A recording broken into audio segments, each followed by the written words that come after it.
Will here. Today we're talking about that Google listing, Google My Business. We're going to create that Google listing for you. Either you could be a pay per lead client signing up an area, right? You could be a current client getting a new listing in another area to get more leads from.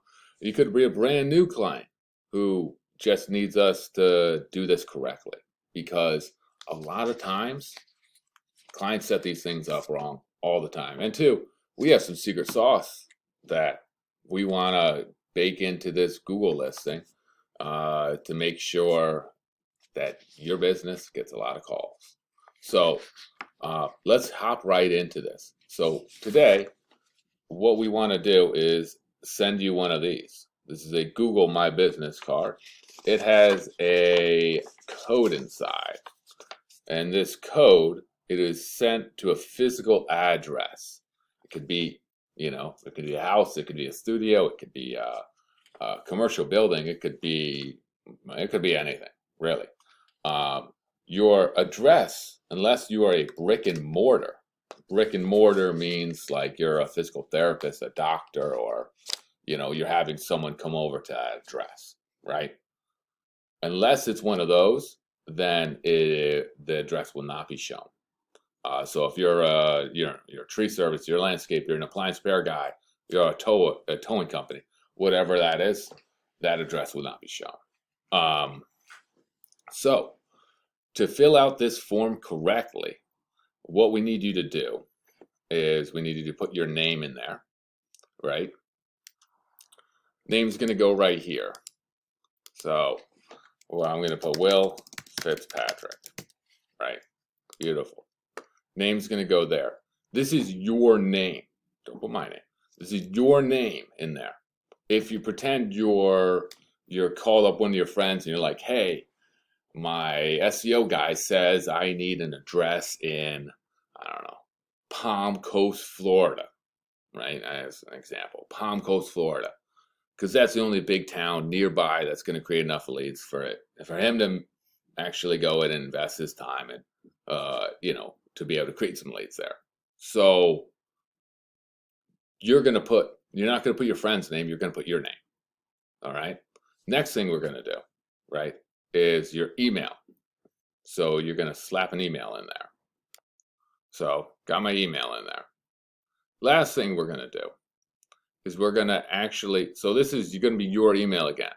The email is really just so this letter, right, is going to take like a week to send out.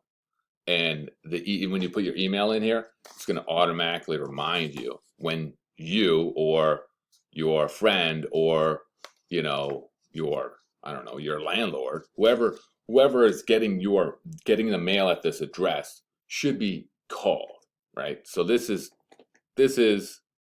that email, and there's going to be some automatic reminders that are going to come through. The next part is your address, full address here. So you can see the example there. I could use my business address, Southford Road, Suite number 5. I am in Southbury, CT 06488. Now notice, right? That's the full form. Notice there's no business name needed, right? Because if you're watching this video, heck, if you're filling this thing out, we don't do this for non-clients, right? So you don't need to put a business name in here because I already know the business name, right? We've already talked. Either you've talked to one of our guys here, or we're doing business directly, or we've talked, right? So I don't need to know that. Two is we're going to make sure, maybe you're on our pay per lead program, and I got to put my business name in there. I'm like, if you're on our pay per lead program, we're going to pick the name. We're going to pick the right name too. It's going to be, a super professional name, of course, right? But we're going to pick the name to rank. And then you're going to get those leads. So that's all you need to do. And then hit that submit button. You hit that thank you, and you'll be good to go. That's it. Will, CTSEO Pro, hope you learned something. Hope you filled that form out. Hope we can grow your business. Not hope. I can't wait to grow your business. All right. Let's start going to the bank a little more, right? Shall we?